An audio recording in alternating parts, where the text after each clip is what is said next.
It is the Anfield Wrap. Neil Atkinson here with Kieran, Molyneux, Grace, Mailey and John Gibbons, Henry behind the cameras for this one.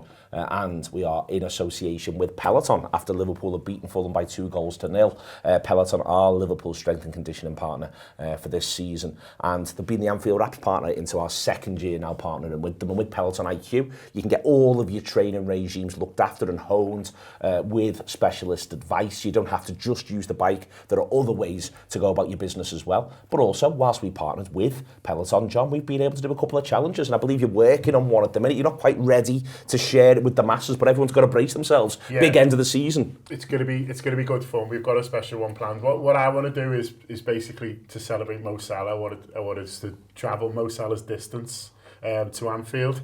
So we're going to start in Egypt. Yeah. And then he goes to Switzerland. Yeah. Then we're going to come to London. Doesn't fancy it there.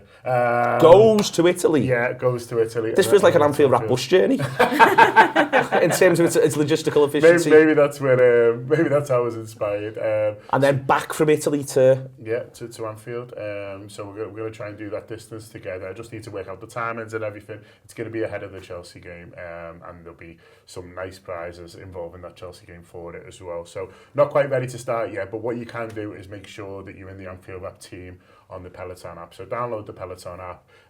You request to join the team. Just find it. It's that easy. Search the Anfield Wrap and you can request to join that. And then once we get going, it doesn't matter if you go on the bike. You can do outdoor walks. You can do runs. You can do treads. If you're training for the Hackney Half, which Peloton are involved with, you can get involved that way as well. So wherever you want to do it, we'd love to have. Can we throw in Keo's London Marathon? Well, if as long as he downloads the Peloton app, get in a Keo because it's a cheap 26 miles. You're doing it anyway.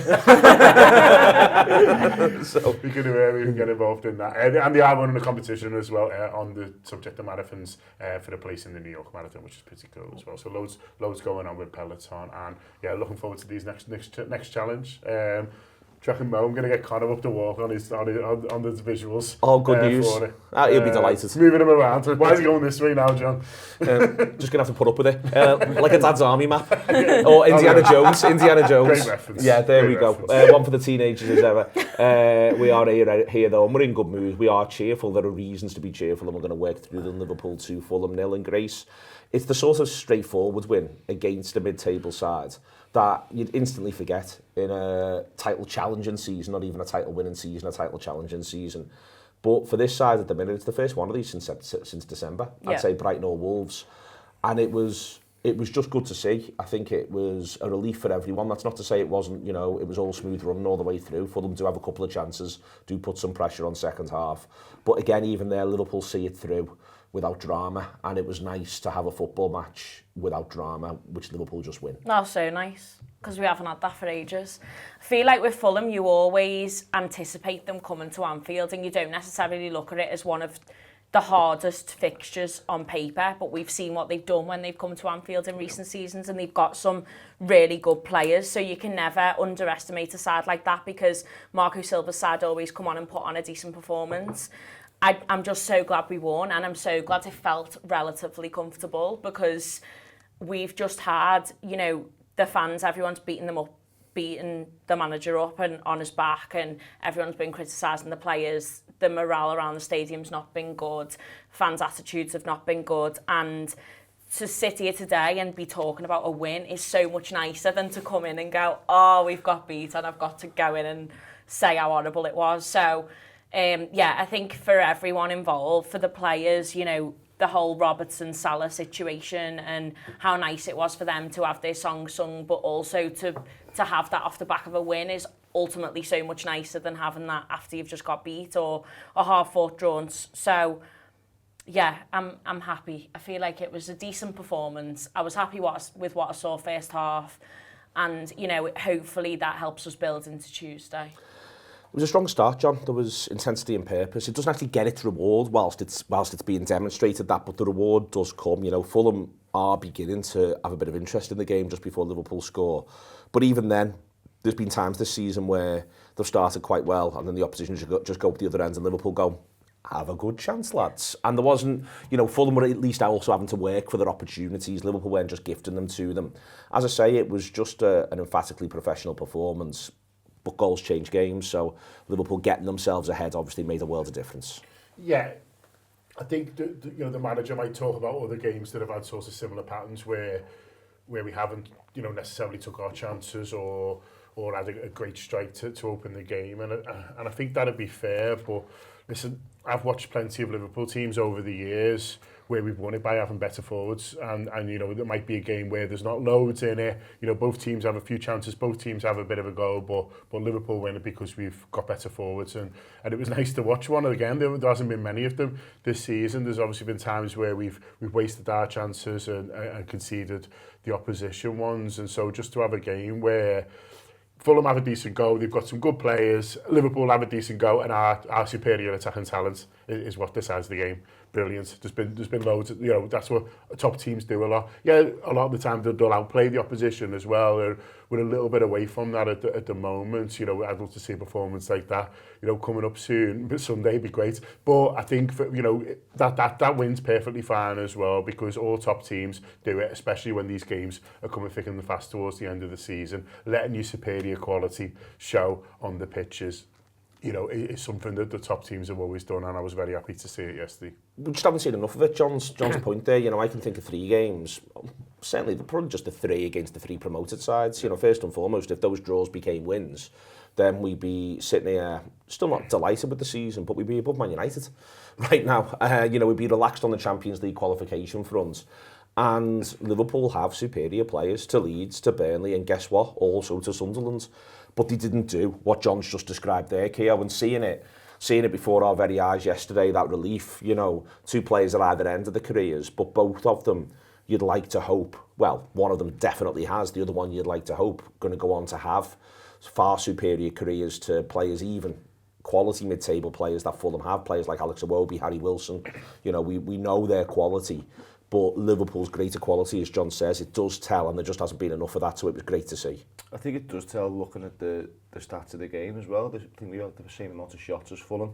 The possession's pretty similar. I think we have 1 more shot on target. So when you look at the stats, it's actually a tighter game than it felt in the ground. But obviously Liverpool did use their quality, and that's what's been so frustrating about this season, because you can take them 3 newly promoted fixtures there.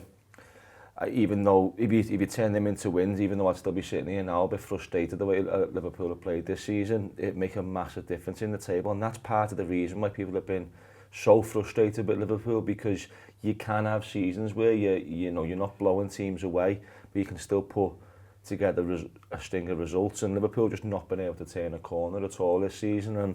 And going into the game yesterday after what happened in Paris, I was a little bit negative, I think. Not about that particular game, but just around the way Liverpool are at the minute and what this season's going to turn out like over the next week, 10 days, 2 weeks. Obviously, we've got Paris Saint-Germain, and then we've got Everton. But I'm feeling a little bit better. I mean, I don't know how many times I've said that this season, but I do feel a little bit better after coming out of Anfield yesterday, because Anfield was decent. The team were decent, and we got a decent result. You can't really ask for much more than that going into Tuesday. I'd have been absolutely fuming if Liverpool put in a performance yesterday where I'm coming out of there going, that's just not good enough again. So to agree with what you say, it's much better to win, but it's more important to win when we've got to put a performance in on Tuesday night. And he has rested players. He's also had a look at other players. I mean, Ngumoha's got a big stake in the claim to start on Tuesday night now, because he had such a good game yesterday. So it's positive. It's one, John, where I thought the side looked balanced, and I think it looks balanced all the way through the game. While second half, Liverpool are very much playing on the counter, and there's they're having to withstand a little bit from Fulham.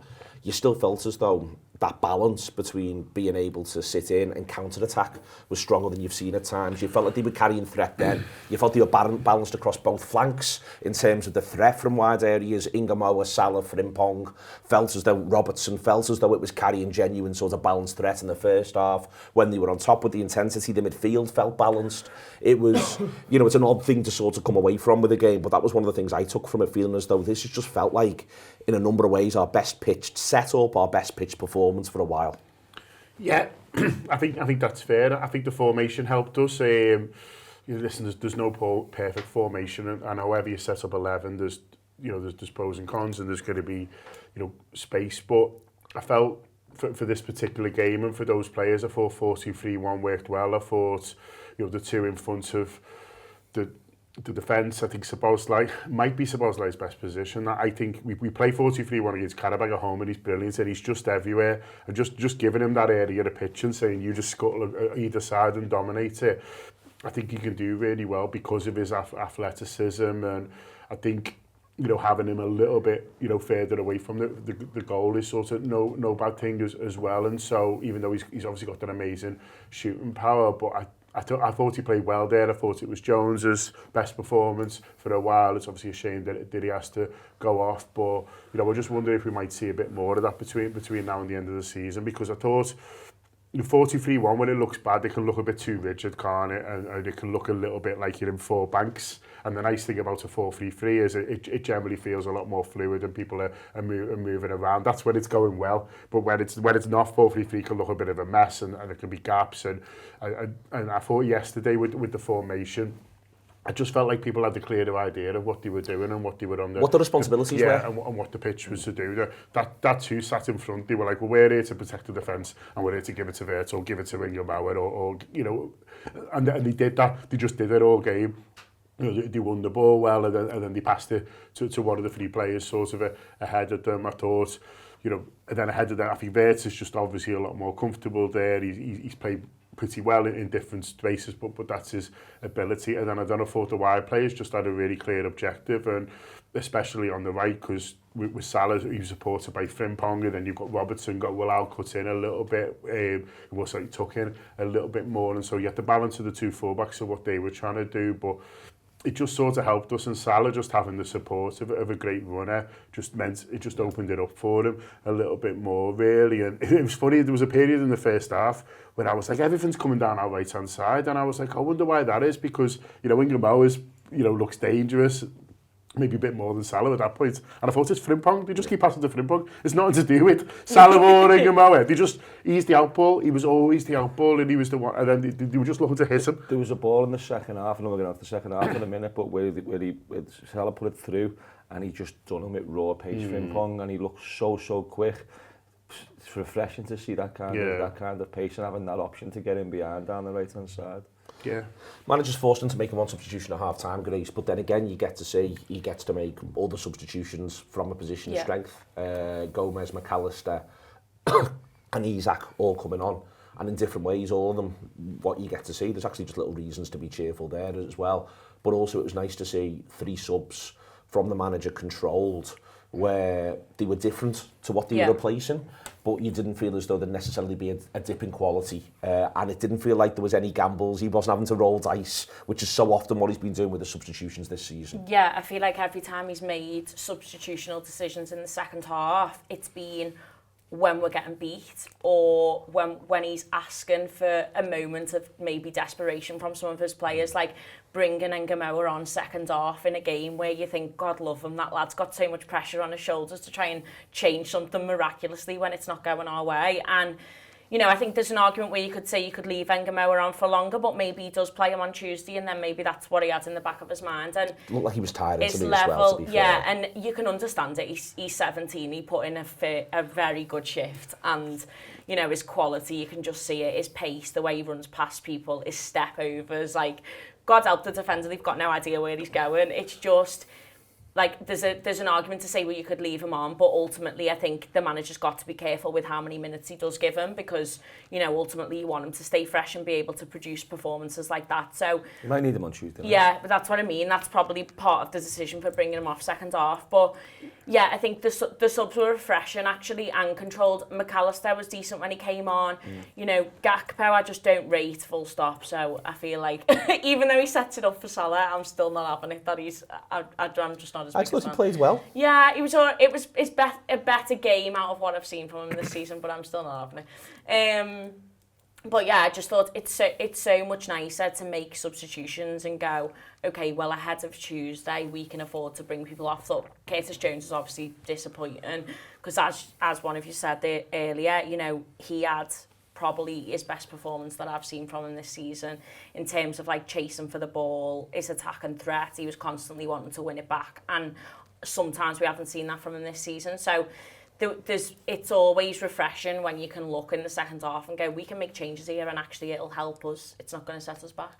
They've got 3 home games left in the league, Keo. The table suddenly looks a little bit better. City could do us a favour against Chelsea. Forest and or Leeds could do likewise. There's a bit of breathing space looking over our shoulder, but there's 3 home games left, and to me, where the season ends up, those games against Palace, Chelsea and Brentford are going to be defining. Liverpool, you know, John's point there about 4-2-3-1 looks like it made sense to everyone. Liverpool have got to make sure they keep picking teams in league games that look like they make sense to everyone. 2 of those games, Palace and Brentford, against mid-table sides like Fulham. Chelsea are a bit weird at the minute, like we are. Let's be honest. Let's acknowledge where we are. But if Liverpool did take 9 points from them, you know, given the way the table actually looks, not the way it looked in previous years, it would be a massive step forward. Anfield, I think, holds the key for Liverpool getting out of this season unscathed at this point, and yesterday was a good example of it. Yeah, I agree. I do look at the away games as well, to be honest. I don't think there's one of them is going to be huge for us. I think they've got to build the foundations and probably expect 3 home wins if we're going to feel comfortable about what's going on That'd be nice. going into the last one anyway. But I do think them away games are important as well, particularly, you know, Hill Dickinson or Man United. A big win there, I think, will sort of push Liverpool on in the league. It's a tough one, this tough 4 or 5, because everyone is weird around us as well, and when you're weird and everyone else is being weird, it's a weird one to judge. But if we can do what we done yesterday and take each game as it comes, obviously there's a big one coming up. The derby's huge, isn't it? I mean, not just the fact that they're lurking around that end of the table, it's a first one to Hill Dickinson. Liverpool need the points in the league, and it could be, hopefully, on the back of a big night on Tuesday. As I say, when people listen to this, the table might be a little clearer, because it's likely that by the time they are listening to this, the 2 PMs at the very least will have happened, John. But it could go nicely for Liverpool one way or another. You know, the table could be kinder by the close of this weekend. Winning helps. You know, Liverpool are in position. If Liverpool win every game between now and the end of the season, the worst will finish as 5th. And it's worth remembering that, you know, Liverpool do hold this. And these are the champions. You know, they've had a terrible season, we know that, but they are the champions. They hold it in their hands. Next Sunday does look massive. It does look absolutely massive on the horizon, but having some breathing space can only help. Yes, I mean, Sunday's big for a variety of reasons. It's big because it's the derby. You know, it always will be, you know, when you play against Everton, no matter where teams are, you know, in the table. I mean, it's funny with the table, isn't it? Because, you know, the worse you do, you win a couple and you look it up going, oh, we can finish third here, and then you lose a couple and then you're like, fucking hell, Brentford and Everton are catching up. I was driving up to the game on Saturday thinking it was no bad thing if this sort of stays a draw, because they're sort of just behind us, but then we win again and then you're looking up again. But Everton will always be big because, you know, it's your local derby, and the fact that it's the first one there, it does feel like, as a Liverpool fan, you want to make a bit of a marker, you know, right, so this is a place where we win, and, you know, we're able to sort of make that statement on Sunday. But in terms of, you know, Liverpool finishing top 5, I think I feel a little better after that win at the weekend, regardless of sort of what happens. Really, listen, I really, you know, no one wants to beat Everton more than me on Sunday, I promise you. But in terms of making sure that they finish in these Champions League spots, I agree with you. I think the home games are the key. You'd rather not be going into Brentford last game of the season needing anything really. Let's just hope it's all sorted and we're all having a nice day and we get to celebrate the incredible players who are leaving us. But if they do need something, you back them to do it. And so,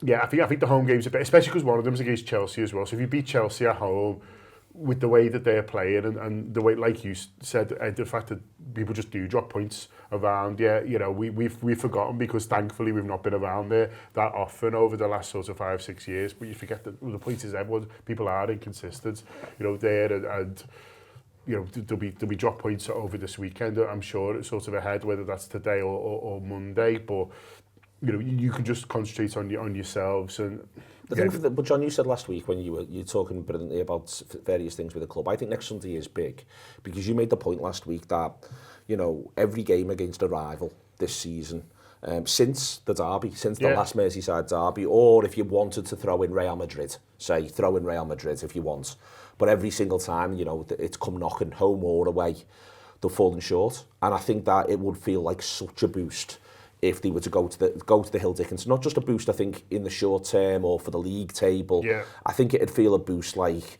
we can get this season out of our system if they go to the Hill Dickinson and get a hugely positive result. Yeah, no, I think that's the point I'm trying to make. It's almost a bigger game emotionally than it is right now. It feels right now for in terms of Liverpool getting top 5. I don't think that sort of lives or dies on that, but you're right to say, what a big win would do. I was listening to the post-match show yesterday on the way in today, and someone made the point on, looking ahead for next season and how a player sometimes like Rio Ngumoha can do that. But also, just winning some of these big games is sort of changing that mood really and changing the mood a little bit around the manager that Grace talked about, but also a little bit on the players as well. Like when we've really needed them, they haven't stood up and been counted really this season. And so if you could do that Tuesday and then you can do that again Sunday, then suddenly the whole mood of the club does change and you start to think, oh yeah, these boys, you do want to be in the trench with them. You can maybe, count on them when it really matters. And you're looking ahead,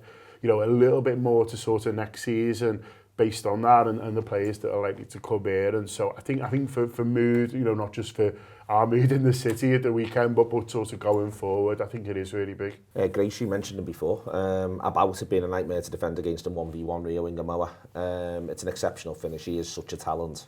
But as you say, I think, Timothy Castagna has been around the block to an extent. I liked the idea of Ngumoha matching up against him before the game because, whilst I think he's been a good fullback, I don't think he's necessarily a great 1v1 defender.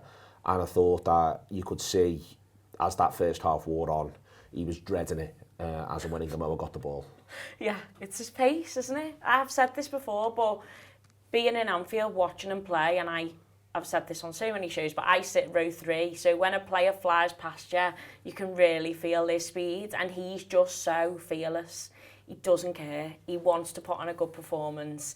He will try anything he can to better the team, and he wants to make the most of starting. He wants to make the most of getting minutes and show the manager what he's capable of. He's just an exceptional talent. And you mentioned before, like, Salah at the end of his career with us and Rio at the start of his career with us, both polar opposites in terms of age, but actually the levels of their quality, you can see it. I mean, people will say, you put a lot of pressure on him and rave about how good he is early on in his career. Like, what if he doesn't amount to that? But I just think it's so promising.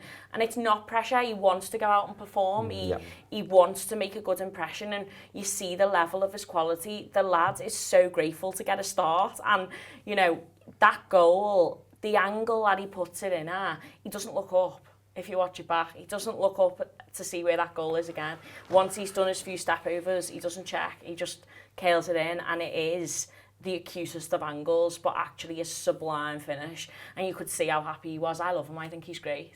It's an exceptional finish. I mean, that's the first, it is. He really does set it right the way out there and bring it all the way back. He's a good goalkeeper. I think the Fulham goalkeeper. And he knows he's got no chance on both of them, I think, but he knows he's got no chance the way he sets it out there and brings it back because you can only defend the bits of the goal you're meant to defend. And it verges on unstoppable. It's an exceptional finish. He bends it around 2 of their players, and it's almost if he uses them, as you say, he doesn't look up for the goal. He knows where they are in relation to the goal, and he uses them to bend it round. It's when he first came into the side, the step over thing you mentioned. There was a lot of talk about the step over, and what came after the step over. What's coming after the step over now is terrorising defenders. There's an end product there. He's going round both sides. If he takes them round the left-hand side and gets to the byline, he's got them for pace. And he can turn his body and turn the ball so quickly that he's got them in real trouble. And if he cuts inside, he's now finding that finish that we watch Mo do so often in his early career, where he takes a player on. The player shows him half a yard, and he uses the half a yard to put the ball in the far corner. And with that, what excites me so much is he's now getting round defenders on both sides. You can't show him to 1 foot, you can't show him to the byline. If you show him that way he's going to do, you show him the other way he might score. And with that, I think there's a possibility that we end up seeing him on the other side. I think there's a potential that when Mo goes, whoever we sign, Rio Ngumoha can play out there. I don't think he's necessarily a left winger. I think there's a potential he can play in a couple of positions for Liverpool. We've all been excited by him all season, and very early on there was a lot of discussion around how often he should be playing, and that was there myself trying to tell people, you know, there's sports scientists that are looking at this. We've got case studies of Michael Owen, etc., etc. We've all had the conversation, but time has gone on now in the sense of he's 12 months, almost 12 months older. He definitely looks like he's more ready to play. And when he's on the pitch, he's now delivering. So, I mean, if the lights are green behind the scenes for him to play, and he's now capable of doing a full game or a game and a half a week or whatever it may be, then we might have to start putting him into the side, because he's not just exciting fans with the potential anymore. He's delivered on the pitch. That yesterday was a top level finish, a proper Premier League player, a proper Premier League goal. And as you say, there'll be other defenders now looking in the league going, I cannot be arsed playing against him. He's taken Raheem Sterling's record, John, and I actually find Sterling a bit of a fascinating comparison. Not least, you know, I think it sticks in some Liverpool supporters' craws, but it's just worth sort of saying Raheem Sterling had some career, you know, in terms of output and in terms of what he achieved medal-wise. But it wasn't always linear progress in his teens. He scores that goal that was the record holder for the youngest scorer. He actually gets that quite early in 2013 and 12-13, but then he just starts to disappear in 2013, doesn't play that much at all, starts very rarely in the first half of 13-14. You wanted him sold after Hull away. Memorably, I always remember that, and then he comes alive from Christmas. I think that my point here is that, and there's loads of similarities, that ability to go both sides. You saw Sterling play through the middle at the apex of the diamond under Rodgers. I think there's a little bit of a thing where, you know, it's not always going to be, the graph's not always going to go upwards. And, you know, I think it's important that we all bear that in mind. The graph isn't always going to go upwards. And I actually think it's a credit to the manager how he's managed the players so far this season. That said, you know, we can have the conversation about whether or not you use him Tuesday, whether or not you use him Sunday. But, you know, I think it is not as straightforward as every single time he plays, he's going to get better and better. Well, he can't get man of the match every match, because that'd be ridiculous. Do you know what I mean? So you can't finish on 600 performances, 600 man of the match. I mean, imagine if he does. But at the moment, he's getting it every time he steps on. He's on his way at the minute. For Liverpool, that's it. But there will be a dip. You say credit to the manager. I think in a way I agree with you, because I think the easiest thing when he would have been under pressure, I mean, he still is under pressure, but you know, at times would have been, well, they're all asking for this kid, just throw him on. And so the fact that he has held back on him just shows that he's got obviously an interest in his long-term development that goes beyond self-preservation. So I'll credit him for that, but I do think he should have used him more this season. I think there's been times where he's just completely disappeared. That hasn't really made much sense to me. And I'm not even talking about necessarily starts now, I'm talking about off the bench. And I understand the caution around young players. I think using the examples that they have don't sort of seem quite right with me around Dan's and Baccetic and things like that. I think they're just different body shapes, different players, different sorts of situations. I don't think, I mean, you can't say Jane Dan's was overplayed. Do you know what I mean? And so I think, you know, you could be a little bit too cautious sometimes. And I think for me, it's been a little bit, maybe too much focus on what he isn't doing or what he isn't able to do at the moment. Listen, he's not,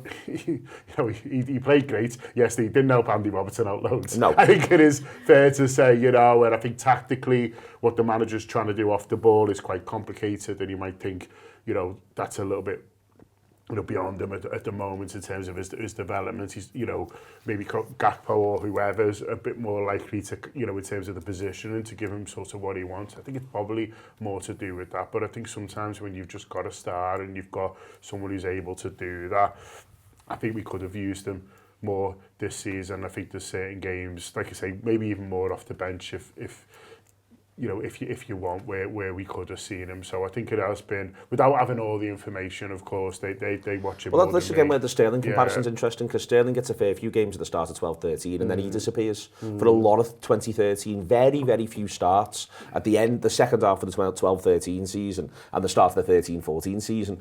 But then when he's in, he's in. Yeah. If you know what I mean, like he grabs that place and doesn't let it go without being trite about, you know, what does happen at Hull away. He grabs that place and doesn't let it go when it's there to be grabbed. And I just sort of wonder if that's a bit of a trajectory here that could be a comparison. Sometimes young players, you know, do just have a period where they're taken back out, worked on some more stuff and then come back in. To me, for instance, he already looks markedly better. Keir was pointing about both sides. He looks markedly better going both sides than he did in pre-season. Yeah, it was just the left-hand side all the time down to the byline, wasn't it? Whereas now he's finding that cut-in and goals on the end of it. But yeah, you can see him go both ways, I think, better. I think he does now look as though he could be a really good option next season, both on to start right and left. You could see how he could do both for us now, which again, if you said to me last pre-season, even when he was exciting, I didn't quite see that with him. So I think he will have been developing just out of sight. Yeah, but he could have been offering for Liverpool on the pitch as well in this time. I just think, and there's times where we've been crying out for just something to get behind, and then you see him, doing that in this game, and you do wonder, what would have happened if he'd have got 20 minutes against Leeds, United, for example, in the freezing cold on New Year's Day, and some of those games around there where we're really toiling, and you just want something, to happen. We're all pleased today, but who knows if he doesn't start yesterday and he doesn't get that goal, what the score would have been? They might got beat. So someone who's able to sort of grab a game after the fact that Fulham had had 10 minutes and just gone like, no, I'm going to do this, and just completely changed the feeling of a whole sort of stadium. And then to credit them, they then built on that, which they haven't been doing this season, and then they go on and get the second before half time. That's great, but goals change games, and the manager's been making that point all season, but then he's got a guy who, is able to sort of do that and create it, and I don't think he's used him enough. But that, like I say, I haven't had all the information and things like that, but he looks to me like not just a really talented player, but someone who's got like a level head on him. It's a real shame he's losing Robertson and Salah, because they're two guys who could really help him in terms of career. Robertson, the guy who, I think it's interesting Robertson gets picked behind him again. That's not a coincidence for me. And so Robertson's the someone who can really help him, but then Salah, they all look up to. They all look up to Salah sort of so much, and he's so great with the younger players. It's a real shame he's losing them, I think, for his next part of his career. But obviously, he'll have the coaching staff. He must come from like a really good family because of the way he conducts himself. I think whenever he speaks and stuff, he's credit, to himself hugely. And I think the thing for me on the Sterling comparison as well, they were both really smart. Well, they were really smart, and so Sterling on the pitch, how quickly, we played in lots of different positions. I always remember in 13-14, he's played at the top of a diamond. That's fucking hard. You're talking about Florian Wirtz playing there now almost really. Yeah. It's a little bit sort of different how they're set up, but to play as a number 10 is sort of in that position and find the pockets of space and things like that, I think is much more difficult than standing out there on the wing when you've got pitch that way, fans behind you, right, just give it to me, I'm gonna run there, and so but Sterling had loads of game intelligence to go with his pace and his excitement, and that's what Ngumoha looks like he's got to me. The amount of time he picks a really good option in terms of his delivery. I think his passing's good. Plays a great ball second half today. Yeah, great. And so he looks like, to me, he's got a lot of game intelligence and a lot of understanding of other people on the pitch, which is really, really rare for someone that young. He's not just like, I'm going to get the ball and I'm going to run straight at the goal. Yeah, he can do that too, and we all love it. But his awareness of what's around him, I think, is something that maybe sets him apart. All the young players who we've seen who've been excited about. Florian Wirtz, Grace. It's another game which I think can be built on for next season. He's able to do things that Fulham's very experienced central midfielders just can't anticipate or deal with. And I think the ability to create space for himself and teammates is again a huge positive. I think it's fair to just want to see it go up one or two more notches, but it was another reason to be cheerful off the back of yesterday's performance. Yeah, his level of skill is second to none. It's just watching him, the way he is on the ball, the way he is off it, the chasing, trying to win it back, the level of skill, the way he creates space for him, the way he picks out a pass. When he first came to Liverpool, I thought, is he gritty enough? Has he got it in him to go into tackles and just go for it, or is he one of them that kind of chickens out? I thought, don't know if he's got it in him. No, he's got the level of skill, but has he got like the determination and the will to win as a team to push him to the next level? But I think I've started to see that a lot more, and the amount of minutes that he's had this season and the fact that they've all played as a unit this season means that he now knows where everybody else is on the pitch, and he's fitted into that system nicely. You forget that when you bring a new player into the system, you're asking them to fit into players that have been there for years, and originally at the start of the season there might have been a disconnect between the old group and the new group, but I think now you're starting to see that fit together. I think, there is room for it to go up a notch, but his level of skill, I just love watching him on the ball. I just think he's an absolute delight when he's got his legs just look like they move without him asking them to. You know, like he's half got no control over what his body can do either. It's just, yeah, he's a special player, and I think, you know, the more we see him, the more that'll just grow and develop. Fulham are a good opponent for him, is what I would say. You know, the way Fulham want to play themselves, it's a bit more like a conventional football match and not like a lot of what you've seen in the Premier League this season. But I just think you get to see, well, this is how he can be part of dismantling sides that are in the... As I say, Fulham aren't going to go down. They're in no danger of getting relegated this season. Next season, I'd be really surprised if they ended up in any sort of bother. You know, they are the epitome of a Premier League mid-table side. So getting to see how we can be part of dismantling that side, I think, is good to see, Keo. Yeah, you could probably call it a run-of-the-mill Premier League game at Anfield against the side that you'd expect to be beaten. Can have good days, but not amazing, and he takes that. I agree with you though. They got physical with him at points in the first half. Is it for the goal where the ball goes into him? He's got two either side. He gets that touch. Yeah. As you say there, when he first came in, there's one thing you'd sort of say was, you know, he's put a little bit of weight on there, lads. Like this league's a little bit fast. He's getting pushed off the ball a little bit too much. But that ball comes into him and he spins and gets a touch on it with two big Premier League centre midfielders around him, and ends up creating a chance. Look, there's been a few critics of him in the past few weeks, I'd say.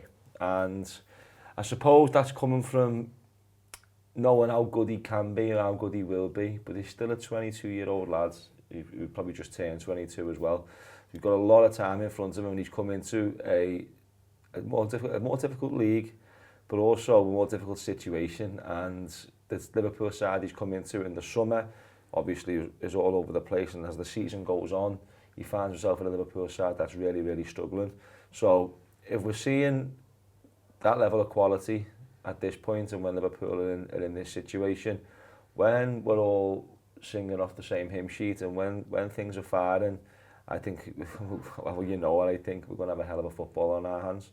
You talked there about the criticism, Keo, and I think we almost all need to, like, redefine in our heads what he actually is, and I think I've had to do that a little bit. You know, you see him play for Leverkusen. You know, we did loads of shows around the time. We were speaking to, you know, their fans and German journalists, and then you see the goals and assists, and you're like, oh, this guy's like, he's unbelievable. This guy he could do everything, and then he comes in, and I think our kind of understanding of that position, or our definition of that position, is probably Gerrard, and he was one. Gerrard could win games on his own, so Gerrard could take a team who were similar to what they are now. He played in plenty of them, similar to what they are now, and win you the game on his own because of that will and because of everything, and he had his powerful running. He was like a complete player, but also, you know, can produce these performances where Liverpool were rubbish. He scored twice, we won 2-1.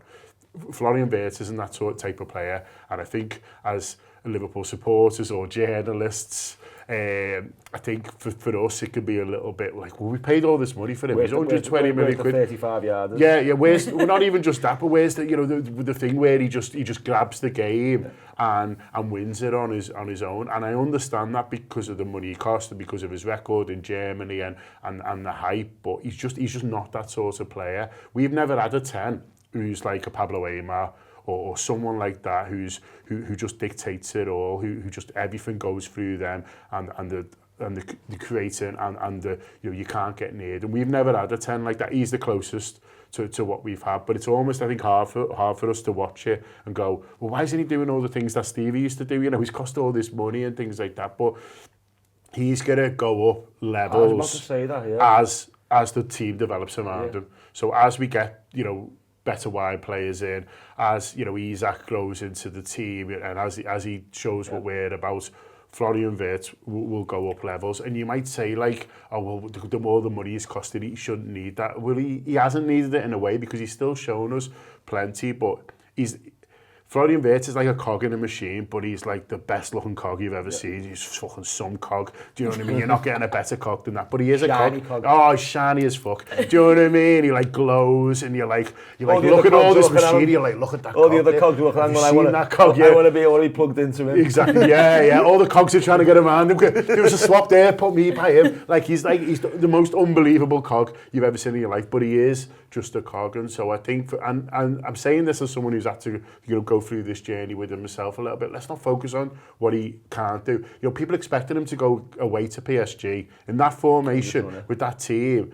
and then afterwards saying, I'm a bit disappointed. And you're like, it's not going to happen. He's not going to go to PSG away where we got battered, where we sat back, where the manager chose to a different way. And, you know, he's got one forward ahead of him and wide lads who are basically extra fullbacks. And put in this, in their own half. And put on this phenomenal performance. Yeah. He's not that type of player. He's not going to carry it on his own. But if you give him next season, you know, you give him a solid midfield behind him, you give him great forwards, he could win PFA Player of the Year. He could do that. And so I think it's just for all of us aligning ourselves a little bit more and just focus on what he can do, because you've got all the work rates as well. I also think as well there is potential for him to develop into things that we're not seeing right now. Yeah, I say we talk about Steven Gerrard there, started doing this at 24. I guess Istanbul he's 24, 25 years of age. He's still 2 or 3 years on Folly and Vert before he gets to that Gerrard age where we all started going, fucking hell, look at Steven Gerrard. And I mean, no, Gerrard had quality, same as Vert has, but I do think there's more doors for him to open. And as you say, when you bring in decent wingers and he's the one linking them, when he's actually playing every week and he's putting on a play for them, and Liverpool as a whole are enjoying the football, you're going to see it even better. Some things, the sacrilege now, there's some things he's better at than Gerrard. Do you know what I mean? We just haven't been able to sort of see them as much. So it's not like people say, oh, you know, that's the level. It's not even about levels. You know, Gerrard overall was better, and if he gets to that level, great. But it's not even about levels. It's almost about styles, and he is so good, and I'm really confident that he's going to show it. Part of what you got to see yesterday was him with Frimpong. I think he played his best football this season. It's when both him and Ekitike were playing the best football this season. If you see what I mean, to your point of the cog, when it's working with both of them, you got to see some output. I thought he was really good yesterday, but also I thought the whole side benefited from what Frimpong was up to, John. And for me, I just don't think there's another right back in the country who's just frightening with speed and dribbling ability. And it will be about unleashing him at the right time. But my God, when he's unleashed, I find him scintillating. I really do. I'm surprised how much I love him. I am absolutely all in. And seeing a Liverpool team, you know, at Anfield talking about these games between now and the end of the season, his name on the team sheet. If you're the opposition, you need a plan because he can hurt you. Yeah, like I said earlier, you know, there was a period when I realised that everything was going to him first, and that was really benefiting Mo Salah. And I thought Ngumoha probably would have been even more in the game and even more scintillated if he'd have had, been on the same side as Frimpong. I thought he was great.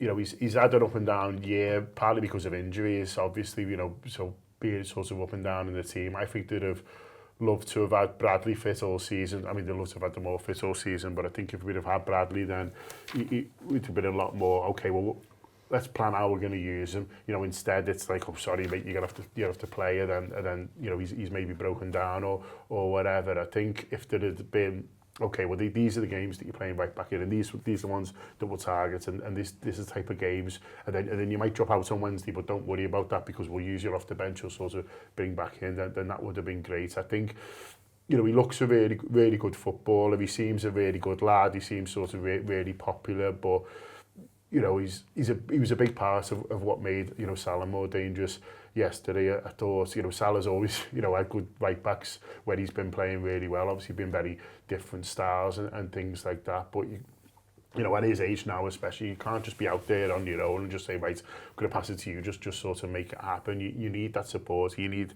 you know, to keep the defenders guessing, and so they can't just say, well, we're going to double team and triple team and whatever they want to do, because you've got the other guy flying around on the outside. I think his crossing's good. I think it could be slightly better, but I think that's probably as much around, you know, who he's playing with and developing that understanding than it is around this. He looks to me like he thinks about his crossing, you know, and he's not one who's just lashing it across. You know, he's thinking about what he wants to do. He likes that pullback. He's done it the last couple of games. He does like the pullback, and that's not quite happening for us at the moment. But that could, you know, like I say, that's probably more of an understanding thing. And you know, if I was, you know, Florian Wirtz, I'd be thinking, well, I'm going to be stood there next time, because he sort of keeps doing that. Or I'm supposed to, like, whoever it might be. So yeah, he looks a good one. I mean, look, I think all the players that they've got in the summer, you know, in different ways have shown it. You know, the one who we've seen the less of is obviously Isak, but then I liked him when he come on. It's funny, the manager said in the build-up, he was talking about Isak, and the manager said he looks stronger now than he did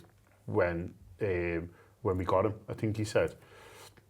And I thought, I was interested, and I thought, I wonder what he means by that. I wonder whether at the time whether they meant he'd built up his muscles a lot, so they feel like, you know, his injury he's going to be less injury prone, not injury prone, but like susceptible to injuries. So when he said stronger, I didn't really know exactly what he meant. He looks fitter. He hasn't played for 3 months. Yeah. He looks fitter now than when he first, you know, we come said this in the ground. Yeah, when we see him, he looks a little bit sharp. He looks fitter now than he did against Southampton. He's not had the pre-season when he came to us, though. Well, he hasn't had the pre-season now, do you know what I mean? And so like, whatever they've been doing with him, it's been brilliant, because he came straight away, he ran off the back of someone, and then McAllister was like, aye, and he went and he nearly got McAllister in, playing in that 10, and I thought, there was one point as well where the ball goes into the centre circle and he holds 3 of them off. Yeah, and knocks it down the corner. And that, for me, for a player who's been out for 3 months, no pre-season, you know, still a broken leg, to look that strong. Whatever they've done is, you know, he looks ready to go. I thought that, you know, no exaggeration, it's probably the best he's played. Yeah. You know, for Liverpool, you know, in all those games, and there's times we watch him, yeah, like, you know, the Southampton one, he comes in, and then there's just Chelsea where he gets an assist, but he's really like toiling. And United at home, it was playing with 10. You know, wasn't it? And he's, you know, and you're thinking, why is he fucking playing like a TK here? Like, he's showing all this. They were trying to get him up to speed with games. They should have just done whatever they did this time, because he looks up to speed now. I thought when he come back in, we'd see months of slow progression and being careful with him. I'm hoping that it's been a bit of a blessing in disguise, where the club have had him for 3 months in rehab, as you say, building his muscles up, getting him where he needs to be, and we're looking at a player that, but they're not going to put him out there with any risk of re-injury, are they, with the investment that they've made. So hopefully we're seeing a player that is fully fit and is ready to go, and maybe could do something on Tuesday night. I don't expect to see him start the game, but as I said at the top of the show, Liverpool can get, you know, into 70, 80 minutes and needing a goal, and you bring Alexander Isak on, then, you know, we're in a good place, and if it ends up going to 120 minutes, hopefully we can see him do something. He looked like the Newcastle version. Yeah. Which is the first time I've seen him play for Liverpool look like the Newcastle version. I was really pleased with it. Yeah, I kind of took my expectation off him this season in terms of, as soon as he got injured, I thought, well, that's it, let's just rule that out and see. The fact that we saw him, the fact that he looked physically fitter, the fact that he looked like what we obviously signed him for, the things that he did at Newcastle. I think that is really promising. And as you say, Keo, if he could come off the bench, if you needed something on Tuesday night, you'd have more faith in him doing it now than what I would have done at the start of the season. If he come off the bench on Tuesday night, when we're looking at, you know, Hill Atkinson, can he get a start? When we go to Man United, can he get a start? He's probably not starting this month, but then there's a lot of games in May. He's not going to be far away though, is he? No. And we're going into a period in May where we could need to win every single league game towards the end there, and we've got him back. And also as well, we'll just feel better about next season. If we see Isak over the next, you know, 6-7 weeks put in some decent performances and look like he's ready, then we've got next season to get really excited about. Okay, it's nice to have some reasons to be cheerful. We're going to talk about Paris Saint-Germain in a minute or two, but before then, a couple of weeks back, John spoke to Dan and Linford from Road. It's John Gibbons from the Anfield Wrap. I'm really pleased to be joined in the studio by Dan and Linford, who are here to talk to us about Road. So, Dan, first of all, this is your baby. So tell us a bit of a positive history about Road, how it came about, and what you guys get up to. Yes, so I've been working for Road for about 3-4 years now as a creative facilitator and like sort of an ambassador and artist.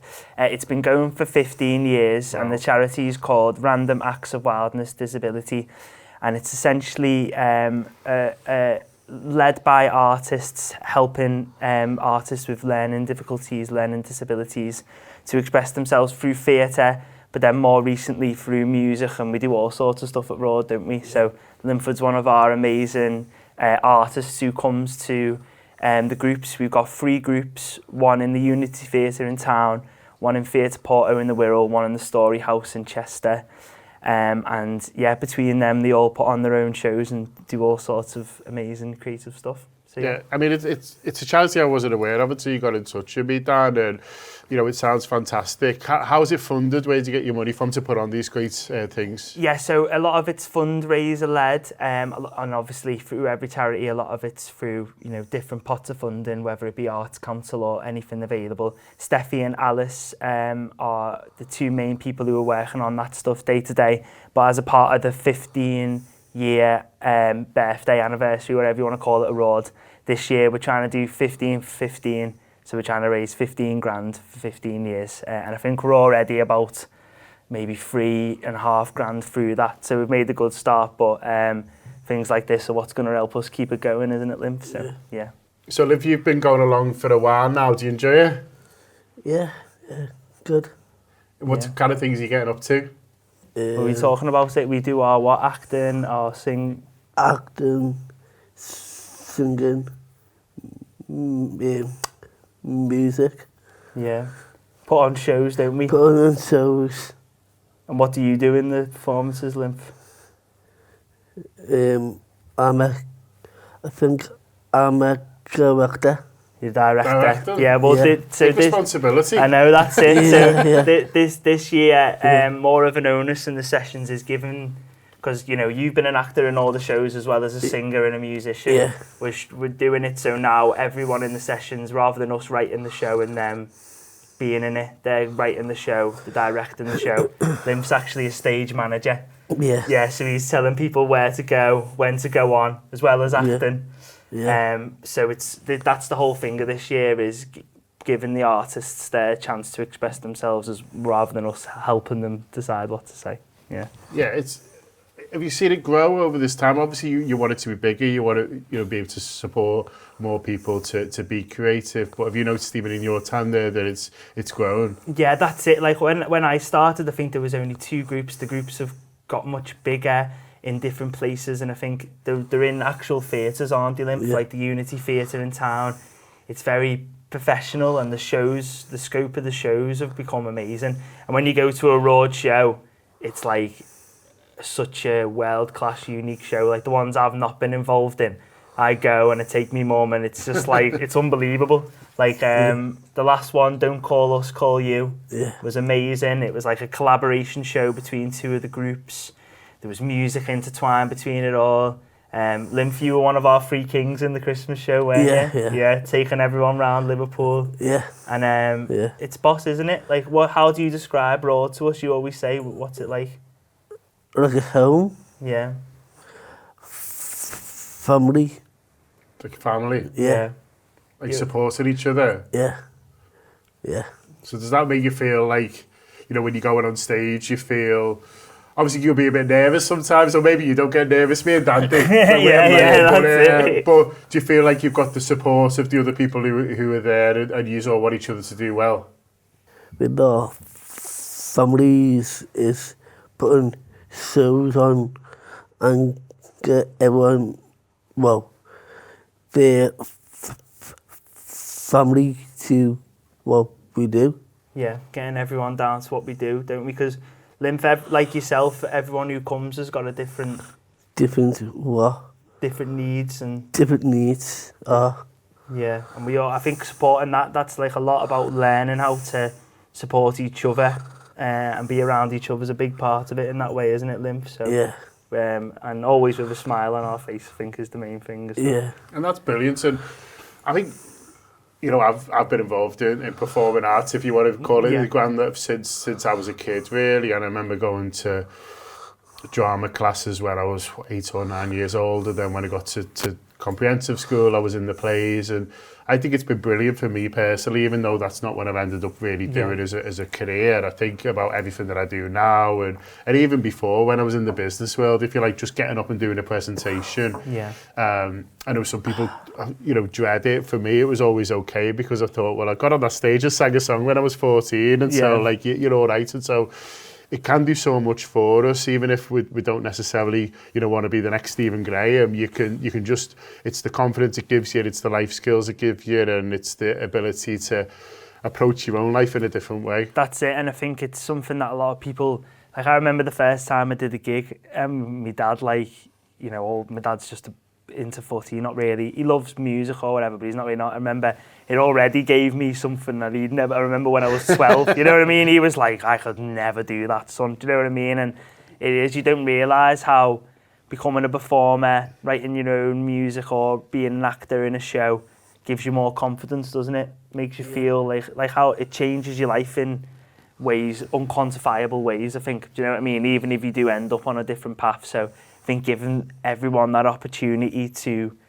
just be an artist is vital. I think everyone should have a go at doing stuff like that. Do you know what I mean? Everyone in the world should have a go with it, for sure. Yeah. Changes your life, so, yeah. Absolutely. Well, looking forward to hearing about what you do next, Linford, and looking forward to hearing about upcoming performances. By the sounds of it, I need to get down to one and enjoy kind of everything that you're doing. But it's 15 grand you want people to donate, what you want to raise this year. You're on the way, but if people can help, it'd be brilliant. So how do they do that? Yeah, so it's Road Project on all the socials and stuff like that, and then you can find the website and all that as well online. But I think we're wanting people to raise money, but we appreciate as well money's tight at the minute. So in the spirit of 15 for 15, just doing 15 things to raise awareness is good. So me and Linford have been doing 15 Scouse phrases, 15 Beatles songs, 15 locations. We were in the bombed out church the other day, weren't we? Yeah. So you don't have to just, my dad might do 15 lengths of the pool, that's all you can muster. Do you know what I mean? So it's whatever you can do to help. And yeah, when you see it come up and see a show in the Unity or in the Wirral or in Chester, we'd love it. Fantastic. And people can find you online and social media and things like that? Yeah, that's it. So it's all over RAWD, which is RAWD Project, and you'll find us and all the stuff that we do. Yeah. Fantastic. Well, lovely to meet you both. Thanks so much for coming in. And yeah, it's a fantastic charity in terms of the money that they're trying to, raise and things like that. It's not a huge amount, but we understand, as Dan says, that the time's tight. But if you can help them, you've heard firsthand the incredible stuff that they're doing and the opportunities that they're giving people to be creative and to support each other as well. It sounds like a brilliant thing. So do help them out if you can. But yeah, just thanks very much for coming in. Yeah, nice Boys, one. it's been a real pleasure. Man, up the Reds. Up the Reds, Lymph, that's it.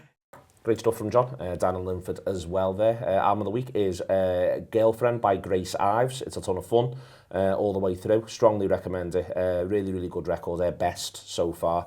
So do check out Grace Ives' Girlfriend if you get the opportunity to do so. Very much enjoyed it, listening to it across the last couple of days.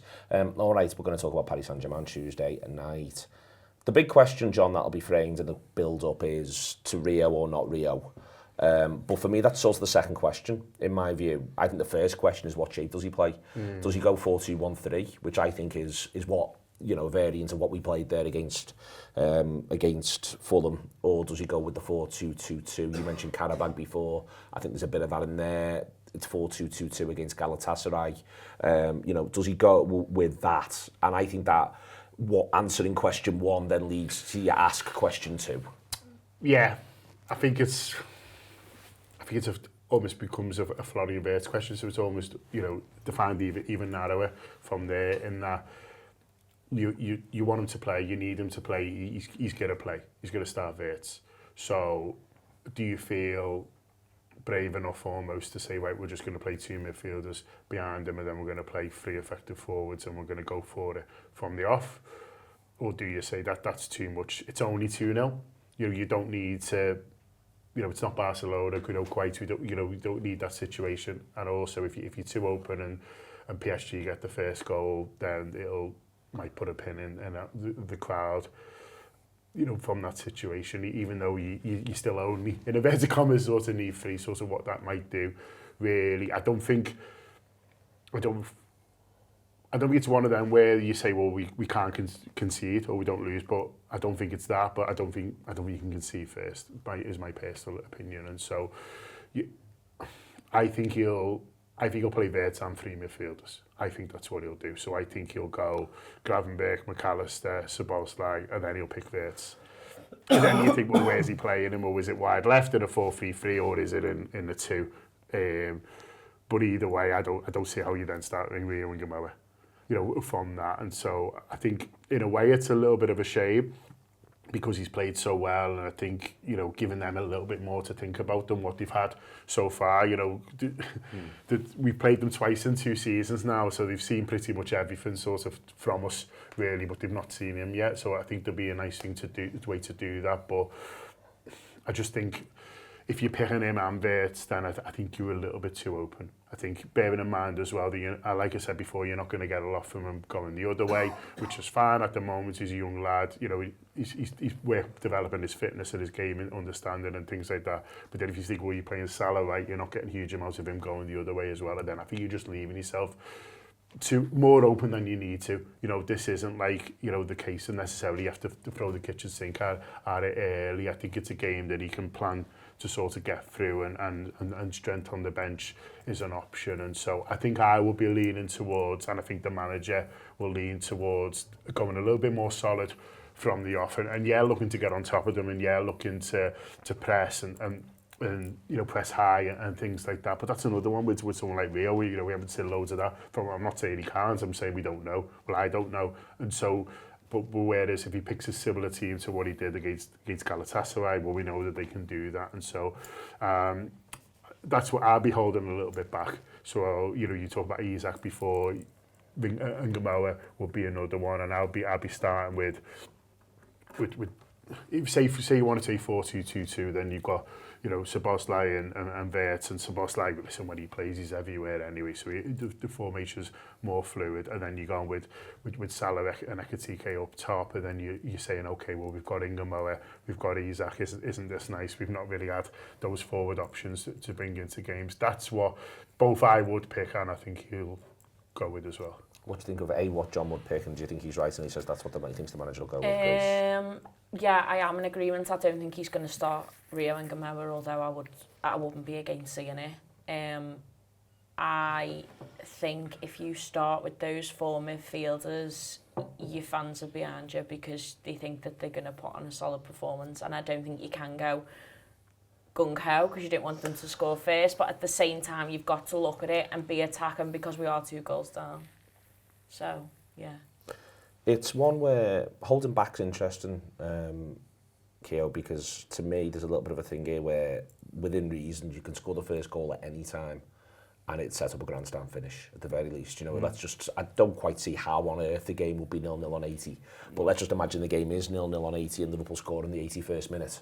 Well, suddenly we're all going, aye, you know, you're going all the way. I think he's also got to have an eye on extra time and penalties. I think he's got to allow for that in all of his thinking, because, you know, that's what it might just take. So I think that, you know, so much of this for me is, I think he's got to plot a 120-minute course, and he's got to have a sense himself as to what that is. I'll be honest with you, I think the most likely route of going through is going to be through extra time and penalties. So if you're not accounting for that now, then you could find yourself in some real trouble. It's how you look at it. There's an argument to play Rio Ngumoha and to go full attack from the off and blow them away, get a goal, get 2 goals, and then we go from there. I get that argument, but I don't think that is what he'll do. I think I agree with John. I think he'll end up holding back a little bit, and we can get to 80 minutes and be at 1-0, and all of a sudden, you know, we're bringing Rio Ngumoha on, and everyone at Anfield stands on their feet, and there's a roar. And Alexander Isak possibly at the same time. And Isak and their full-back and centre-halves are going, shit. This is what it's about. This is what I get it now. And they've got 10, 15 minutes of hell where Liverpool could then go and get another goal. And all of a sudden, you now enter an extra time with the momentum, with Ngumoha on the pitch, with Isak on the pitch, and you can maybe get it done there. Hopefully avoid penalties, but I'd take penalties now. I think we probably all deal on penalties, John, but I think I just want to sort of deal on the road, enjoying it in a big defiant way on Tuesday night. You know, I think there's a lot to be said for just going in with the attitude of, well, let's get amongst this. I think they'll want to start fast. I think you look last season, quarter-final stage, they beat Aston Villa 3-1 at the Parc des Princes, went back to Villa Park, and they go 2-0 up. It finishes 3-2 to Villa, and they're rocking like nothing on earth, PSG. You know, Villa need one more goal to force extra time, and PSG really do look like they're hanging on, and it's a big open game in there. You know, so they've got a bit of form for that, but my key point here is they had a 2-goal lead. They go and make it a 4-goal lead. That's what they did. They start really fast, and I think, you know, I think they'll look to start fast. I think we need to be prepared that they'll be thinking we want to put this to bed first 20, and they'll be backing themselves to do that, but we've got to have the resilience to go from there and to stand up. We do when that's on and off the pitch, do you know what I mean? That's, you know, I think it'll be a great atmosphere on Tuesday, and I think everyone will come in knowing that the team needs us a little bit, and I think as a crowd that's when we're at our best, when we know we're the underdogs to go through. You know, from here you have to say that regardless of what you thought before the tie. You know, certainly now 2-0 down that Liverpool are the underdogs to be in the semi-final, so I think the crowd will come. You know, the crowd will be up for it, sort of making a big difference. I thought Galatasaray was the best atmosphere of the season by a mile. But this should go up another level, and the team should look to start it like they did against Galatasaray. But the problem we've got is PSG are better than Galatasaray, so they'll have their own plans. And so we need to make sure, you know, as on and off the pitch, we don't go into ourselves a little bit if you're like, oh, shit, they're playing really well here and we're not quite able to get at them in a way that we wanted. You know, we're making all this noise, the players are doing all this running, and they're just like, you know, sort of pinging it around.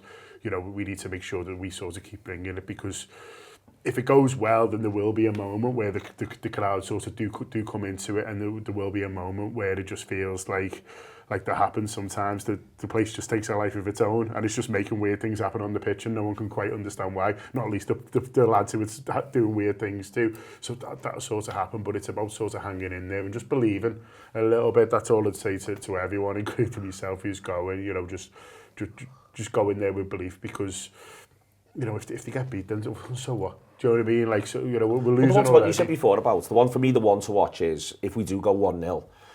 Quite valid, they might make it 1-1. Yeah. But then you just got to fucking start again. It's still just scoring 2 goals. Yeah. And in the same way that, you know, to make the points, I said before, if it's 0-0 on 80, well, it's likely that it's 1-1 on 80. But if Liverpool go 2-1 on 81, then, you know, all bets are off. And that, to me, that's the most important thing, is that moment. You know, Liverpool, if they score, if we go ahead, they equalise. We can't say we're deflated at that point. It's got to be, well, that's all right. Because we'd have probably thought, you know, let's just say it's 35 minutes. We'd have been all right with 0-0 on 35 minutes. So if it goes 1-1 on 35 minutes, and that on the pitch, off the pitch, you know, I don't want them to start showing that lack of resilience they've shown at times this season, so we can't show it either. It's got to be, no, come on, let's just keep going, keep playing. And at that point, in what you've described, it's not about who's the best team or who's got the best players, or, you know, or what manager do we want at the end of next season. It's like, we've got 10 minutes to score, do you think we can do it? And when them scarves are swinging around to bring a fire, because Liverpool have just got one, you've got 10 minutes left to get another one. That's when that happens, that weird stuff happens, when everyone is just right on it. This is what we're in it for, isn't it, at the end of the day? I mean, we've got probably one game to give ourselves something for the season here. Like, one game to get us into an Anfield semi-final. Come on. When the odds are stacked against you, you just want to see a performance. If I watch that game and we haven't won it, but I've seen all of those players put in a real shift and they're all defeated by the end of it, we'll be gutted. But ultimately, you can't argue with that. That's what we've wanted all season. Exactly, and I'm not telling anyone what to do here, but as soon as that whistle goes, just put the rest of the season out your head for a minute and just absolutely have it against this PSG side and try and get Liverpool to Budapest. You were talking, when you were talking there, Grace, about, you know, I was thinking there's a chance to, you know, reconnect everyone now this week. Yeah. You know, I've been talking about the disconnect and things like that, and, you know, it resonated with a lot of people. You know, what a chance to bring everyone together, and for them to lead on that, and for us all to be with there as well. You know, you could have a week where you go, in 5 years, 10 years time, you're like, remember that week when they've knocked PSG out and everyone thought we were fucked and they knocked them out, and then they went the you'd still be having a pint talking about that in 5 years in Benidorm. Like, stranger things have happened in Anfield. We all know what it's like when the crowd gets behind them. You can ultimately will that ball into the back of the net. So I'm not going on Tuesday, but anyone who is should really give it their all, because hopefully we'll see a shift from the players and then we'll all be happy. Excellent stuff. Thank you very much to Henry pulling the Anfield Wrap together today. Thank you very much to him indeed, still not putting a shift in. Thank you very much to Kieran, to John, to Grace, and to Rod as well for coming in earlier in the year as part of it with John. Listen, it's Tuesday night. What else are you doing?